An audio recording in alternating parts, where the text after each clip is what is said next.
Hey there guys, welcome back to the channel. My name's Jordan and today we are watching Band of Brothers We Stand Together documentary. I was standing on the top of this hill. I already know that this is going to make me cry.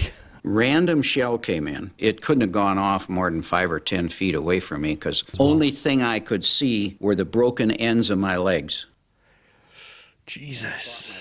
I said my act of contrition, and then the next thing I thought of was my mother. Oh God. You can never predict what you're going to think in your final moments. Wow. Jesus Christ. This show has been such a big part of my life for like the last few weeks, or few months now actually. And now to have this full story being told by the people who are actually there, it's gonna hit so hard, and my hat's off to these brave men. This is their story. Oof, I've already got goosebumps, guys. But this is such a different thing to do for the channel that I've never done before. I've never done a documentary. So if you guys enjoy this, let me know and I'll do more. Carwood, Lipton. Oh, Lipton! I was born in Huntington. Town named Inchelium, Washington. It's on an Indian reservation up in northeastern Washington. My name's J.B. Stokes. God, it's like being reunited with some old friends. My nickname was Babe. And my mother, Babe, yes. she's a little Irish broad, red hair, fiery, great woman. I love that they all think of their mums. You know, it's very, very sweet. And the streets are full of love, that's all. It was a real struggle because we came up in the Depression. Sometimes we live on a farm and have... Guys, I'm already getting emotional. I'm really not ready for this. There's a work ethic that the Pennsylvania Dutch in this particular area. Oh, Winters. He says the USA is in a war with Japan, and everything just went silent. I said, let's go in the Army. He said, hell, I don't want to go in no Army. I said, well... I love this because we really see how varied all of these men's backgrounds were. Life magazine had run an article on paratroopers. Oh. Nobody forced you to do this. You volunteered. Yeah. And it was the notion you wanted to be with the best. They really were the best of the best. We was proud of our boots. We was proud of our shoulder patch. And we was proud to be paratroopers. I love that this is all on film as well. Before they all passed, we have their stories. Because of that, this will live on forever. Heavyweight champ of the world boxer. Out of 100%, only 10% made I it. thought I was going to die. Jesus, look at it. We marched 118 miles in 3 days. The training I got and the men I trained with gave me the confidence to go into battle. It was so brutal. That's what we saw in the first episode with Sobel. He pushed them and pushed them and pushed them. It was needed. I weighed about 130. I'd have lost 40 pounds. I wouldn't have been big enough to stay. They'd be there one day and they'd be gone the next. They couldn't keep up with them. You understand? They were good men. And that there was no judgment if you couldn't make it. If you weren't cut out for it, it was understood. Of course, the name Currahee, as I understand it, means we stand alone together. That's what it means. All of us coming in from no experience in the Army at all, coming in directly from civilian life. That must form such a bond between you all. It just can't be explained and it can't be replicated. It has to be so naturally built. We packed our own chutes for the first jump. Nervous as hell getting on the plane. You're asking yourself, what the hell am I doing here? It came time to stand up and hook up, and we did. God damn, that first jump. That's terrifying. Jesus Christ, the bravery is unbelievable. Because all these other guys are right there with you, and your bravado and all that. But I love that they can look back on it with a bit of humour as well. And they're quite funny. But it was quite a thrill. It was just like going on a roller coaster. You get off and you want to go right back on again. I suppose as well, because there was no controls. Like you couldn't steer it. You just had to hold on, right? So I suppose this isn't that bad. It's just the initial jumping out. It's getting over that first hurdle. Trained, hardened, physically and mentally. And they were ready to jump. That was like the pleasant bit of the documentary, I imagine. Now we're actually going to get into them in England, getting prepared to actually be deployed. You're going to be jumping behind the enemy lines. What do you expect? That'll make anybody stand and search his soul for a few minutes. Oh my god, guys. This is going to be a very different type of reaction. I'm not going to be speaking that much because I want to listen. So this is just something we're just going to experience together, I think. I mean, if you could have been there at the time to see where the planes were lined up and all the gliders hooked up. It's like such a ominous feeling, all of this planning. I don't know, it's like the anticipation of it is like going to drive you crazy. It's like what they were saying about like packing the parachute properly and then trying to sleep whilst imagining everything going wrong. Whereas now they're imagining everything going wrong when being deployed, when there's a lot more that could go wrong. The plans and preparations that had taken place before the invasion site, we were confident and calm. Wow. That's the mad thing to me, is how they could be calm in this situation. I understand that they have to be, but there's a difference between having to be and actually being calm. We carried everything that we thought we could carry in the line of personal items, plus the necessary things we were assigned to carry. It makes me want to cry already. The overwhelming feeling that I'm having whilst watching this. I had it whilst watching the show, but seeing actual footage, having the interviews with the actual men there, it hits so differently. Give them the green light sometime, get out, we're standing there ready to jump. There was a certain relief, I think, when the green light came on and everybody said, let's go. Then I jumped up. Do you know what the funny thing is? Is that all of these men just look like someone that's extremely kind and you could just have like a beer or a chat with. None of them have any sort of arrogance about them. They just all look like good men, and which obviously they were, but even like in their older age. Only I was gone out and my leg was in. What? And I was hanging upside down. Shit. And Paul rolled me out. Paul Rogers rolled me out. I just helped him out. I just picked him up, threw him out, I guess. Get out of here. What's crazy to me is that they could actually function and think during all of this. The fact that he knew who saved him, the fact that he knew where he landed. Because all of this happens in a split second. Your mind must be all over the place anyways. I was down, and I got down with my gun. I hit the ground in kind of a field. Sense of relief. We got looking at my map, and we wasn't anywhere close to where we were supposed to be. Oh, Shifty. We didn't know where we were. You're a legend in my eyes, my friend. I mean, they're all legends. I'm not trying to single any one of them out. I'm just thinking back to episodes with Shifty and how much his accuracy and his observation saved so many of them so many times. And then there I was with a trench knife and a canteen and about 6 candy bars in my pocket.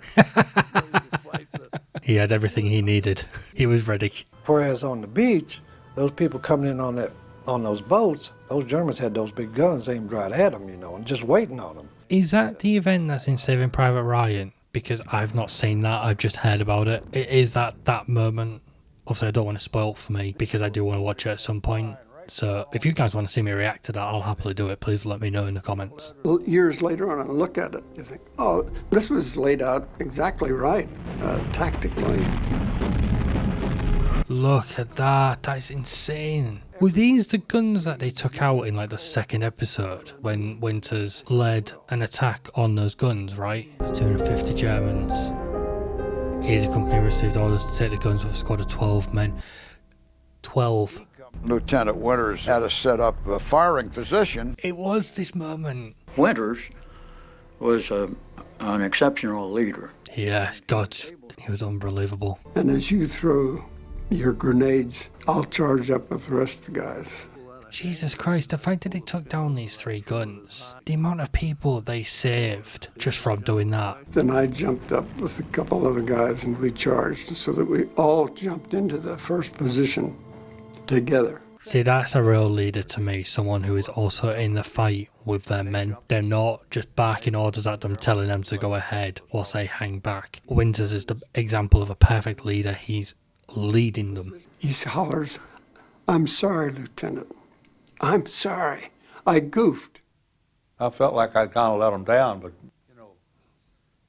that's neither here nor there. It's beautiful when you think of a guy who is that dedicated to his. I can't handle seeing Winters tear up. I can't handle it. And the fact that he apologised, just like... That's the kind each one of them was. They were all the same. None of them need to ever apologise for this. It's like, look, saving countless lives, and he's still apologising. We've been through Normandy.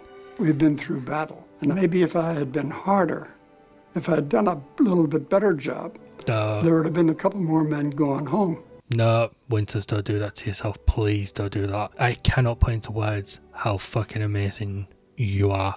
That's the parachute. We got that done in Edinburgh, Scotland, 1944. Me and Johnny Martin, drunk as a skunk. Yeah, but we thought, well, hell, the war's just starting. I don't know how to handle this, guys. This is just going to be an hour of me crying. Little rascals running off to Edinburgh to get their tattoo. Young kids that came in, and for some reason, I don't know why, they were the first ones killed. And I think maybe they were trying to impress the older guys, maybe people like me or Shifty. Trying to prove themselves that they deserve to be there just as much as the experienced people. And we were wondering if we were ever going to get to go. And then, of course, it got to be September. Whew. This is an incredible documentary. These rocks and timbers were flying. Can't help but think to yourself, my God, what a way to die in combat, to be killed with a flying timber. Jesus. Like, of all the things to actually kill you, not a bullet, not an explosion, a bit of falling wood. I mean, you were under German occupation for 4 years, right? Horrible. When you see paratroopers come out of the sky on Sunday morning. Yeah, that hope, like seeing these men arrive. Swarming all over us trying to congratulate us for being there and all that. And they hugged you and kissed you, and we didn't mind. God, naturally, we was young. It really drives home just how heroic they actually were. It lit within 3 feet of me or 4, and it went through my arm and hit me in the head, and I was bleeding pretty good. Bloody hell. A mortar lands within 3 feet of him, and he goes, yeah, I was bleeding pretty bad. Like, it's almost like all of them downplay certain aspects. It's that lack of arrogance, like I said, and they're almost like downplaying. Like, I can imagine he was bleeding a lot. It was a fucking mortar that easily could have killed him. If Lesniewski hadn't hollered live grenade, and I had enough sense to know that that's that grenade that hit my rifle and is laying right in front of me, in my face practically. Jesus Christ. The first doctor that really counted the holes said there was 32. Jesus Christ. And I can remember sitting there at night, a couple of nights, listening to the artillery. These men, it's just a different level of being a man and still getting through all of this. If he hadn't have said to me, you stay here with your gun, I'm going up. I never forgot that. All your life. You gotta remember what one guy did because he thought it was his job to do. Yeah. And he took a shot for you. Like the idea of owing your life to that one action, everything that you've experienced since then is down to that one decision. It's crazy how different just little things and little decisions can just alter your life completely. We didn't realize at that point that you're only going to be off the line for a few days and you're going to be facing Bastogne. Oh God, this is where I'm going to break, I think. But this is the event that changed them all. Right. It is the woods. They went back. Oh, this is definitely the area. This is definitely. That must be so mad to return there after so many years. Just made mincemeat out of them. Georgie Lodge come over and he hollered, I can't see nothing of them. There's nothing there. Jesus Christ. The thing is I've seen it on a TV show. It doesn't compare. There's. To me, it brings a lot of memories. The memories of the men, the times, good and bad. A lot of memories. It's the fact that he says good and bad. He's not just focused on the negative of being there. He remembers all the men that he was friends with as men, not as corpses or dead people. He remembers them as his friends. The Germans wanted to get Bastogne because of the road network. That's why it was such an objective. Oh, right, okay, that makes sense. As it worked out, there's some men actually got on the trucks and left for Bastogne and didn't have a rifle. Jesus Christ. Going onto the front lines with no weapon. Snow, cold up Bull! to your rump. We didn't have no. Oh, my guy. That episode 4 where it focuses on Bull. What an episode. In Belgium, the trees are planted. They don't grow like they do in Maine. They're rows of trees. Oh, I didn't know that. This hill, there was a ridge with a tree line. We were dug in on that ridge. Germans knew right where we were. They didn't need to navigate the woods. They could just see straight down. Just all of these things that were just against these men. And the ground is frozen, it takes quite a while. You just chip it out. And by the time you get it done, they whistle for you we're moving out. Oh, God, that's even worse. Earth shaking, if you live through them, you remember them for the rest of your life. And oh, God, yeah. I'm not sure you're the same for the rest of your life after you live through them. No, you can't be. It's way too traumatic. One of the guys got hit in the arm with a piece of shrapnel, took his arm off. Taking him out, he said, get my wristwatch off of my arm. That always stayed with me. Get my wristwatch off of my arm. Wow. They knew where we were, and they started shooting point-blank 88s into our area. Oh, my God. So I was crouched down in that foxhole, but it wouldn't hold all of me, so about my nose up was above the ground. I could see all these shells hitting. Bloody hell. Was this the episode where he was comparing it to the fireworks that he would set off? He came up out of his hole quickly, and we were still under heavy fire. Joe said, Jesus Christ, what do I have to do to die? I went out to see what I could do for him. Bongo, I got it too.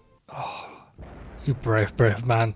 Sitting on the ground, his leg was badly mangled. He was holding his leg, and it was jerking like that. Oh, God. And oh, Lipton, please don't. Please don't cry. He had been hit before, but they really got him there. Oh, fuck. And we put him on stretchers, and I better not talk about him.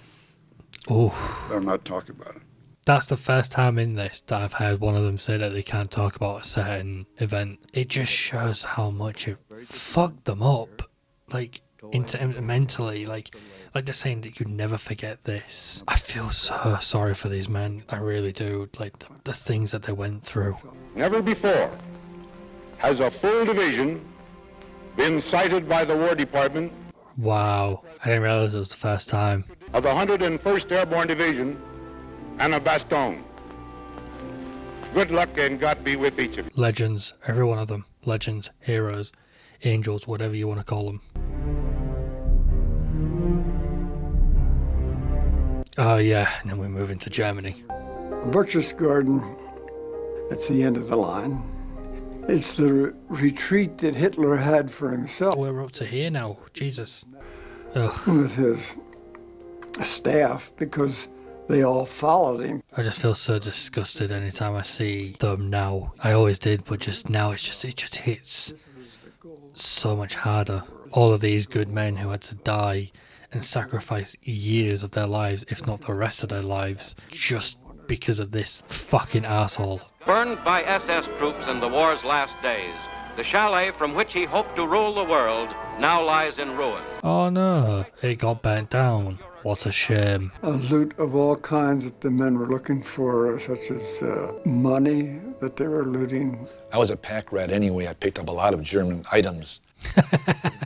Come find out, that place was full of this big art, you know. Both of them together. Worth untold millions are included. The treasures will go back to rightful owners in pillaged nations.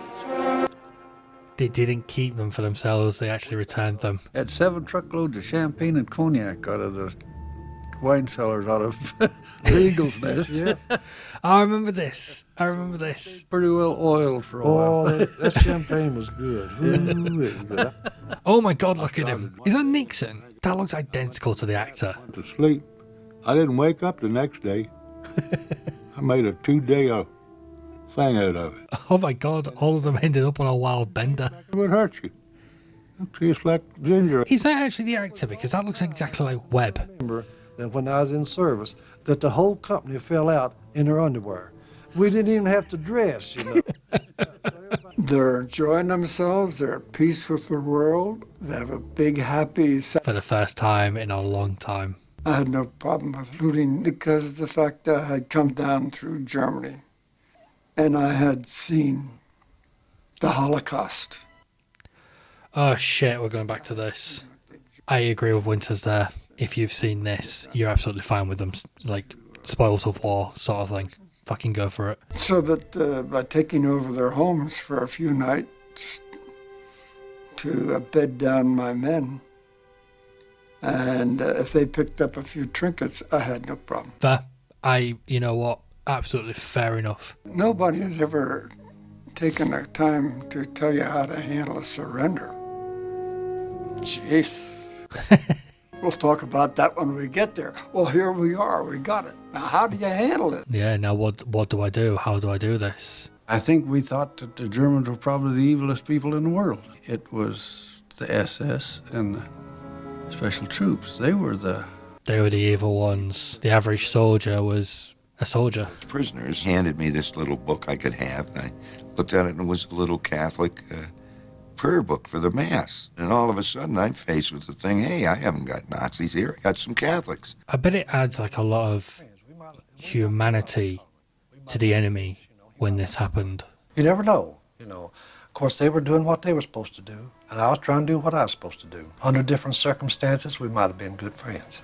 Wow. I'm sorry, but to go through all of this and have them be the enemy all this time and then to turn around at this moment and go, under different circumstances, we could have been friends. I have so much respect for Easy Company, I really do. Offered his personal surrender. I accepted, but it wasn't until later that I realized this pistol had never been fired. Jesus. That's the way all wars should end. With an agreement with no blood on it. What a powerful statement. Oh my God. Never been fired since I've had it, and it will not be fired. Because of the meaning behind it not being fired is so important. Easy Company no longer existed. Wow. We didn't come home and flout ourselves. I didn't come home and, I was a war hero or anything. I just come home and went back to like we did before we went. After all that, just come home. Did some bartending and ran a pool hall. Took up a course in ornamental horticulture. It didn't pay very much, but there were a lot of nice people. Caterpillar Tractor Company. I became an industrial arts teacher and a social studies teacher. The spring of '46, I took a boat to... Again, so varied. This is what I mean, like, before the war and after the war is where they were so varied and so different, but during the war, they're just as close as you possibly can be with another human being. We've never become wealthy in life, but we have a lot of other wealth that means more than that, really. Everyone done well. I done well, too. Thank God. Wow. Oh my God, oh my God. I want to welcome This is going to break me. to our banquet tonight to celebrate the ending of a fine reunion. Hey, look at the glittery patch. Oh my God, Garnier, you are stylish, my friend. I love you. God bless you all. Thank you. The purpose of reunions is just to give us a chance to get together and talk to each other. We relive some of the... 1946. Oh my God. If you see the people today, that bond's still there. The bond you can't explain. Good. I love it. There's an intimacy develops like nothing that I've ever experienced anywhere, not in college, not in with any other group of people. And I can guarantee if one of them needed something, everyone would be there for them. It's called Band of Brothers for a reason. I'm back in my youth now. When I get to these guys, I'm back when I went to service. We had a lot of real good times in there. And those are the times that you really remember, Yeah. Figured it's something that didn't need talking about. It was done, over with. We didn't know shifting. Oh my God. Oh my God.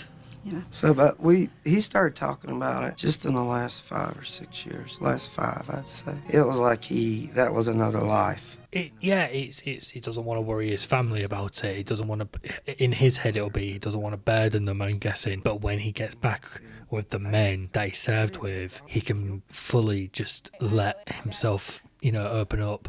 He's a good guy. He's a real strong guy. We travel a lot, and we've been to France and to that cemetery. It's just incredible. There's crosses upon crosses upon crosses, and just lined up perfectly as far as the eye can see. And I told my daughter, I said, this guy here died at age 19 or 20, a whole life. No children. Whew. Jesus, God, it just hits. Dad, you were so lucky. And he looked at me and he said, yeah, I'm very lucky, and he started crying. These guys have been with each other in an absolute base. Oh my God, is that Joe's son? I admire that. It held my father even on his tombstone as Sergeant Joe Toy. Yeah. 506 PIR, 101st Airborne Division. That's what he wanted on his tombstone. It meant that much to him. Fucking hell. Oh. Guys, I'm so sorry. I'm a mess. Those various individuals happen to end up in E Company, I don't know. But as you know, every Army unit thinks it's the best. I love that this isn't all doom and gloom, that they're not just focusing on the deaths and why they were there and everything like that. There's so much levity in the way that these guys tell their stories. They tell it with so much heart. Like what Shifty was saying, when they get together, they remember the good times so much more. The son and the mother and father of the heroes of the Second World War. Not the guys that come home. Wow. I don't believe there's very, very, very few heroes that came back from the war. They're still over there. Oh, Shifty, my guy. I cherish the memories of a question my grandson asked me the other day when he said, Grandpa, were you a hero in the war? Grandpa said no.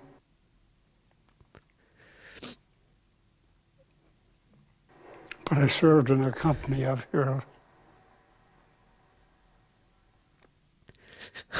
Fuck. It hits just as hard as the first time I heard that. Oh, God, my God. I know the documentary's over, but we're staying for all the men's names. I'm not ending the recording yet. Oh, my God. Look at how many there is.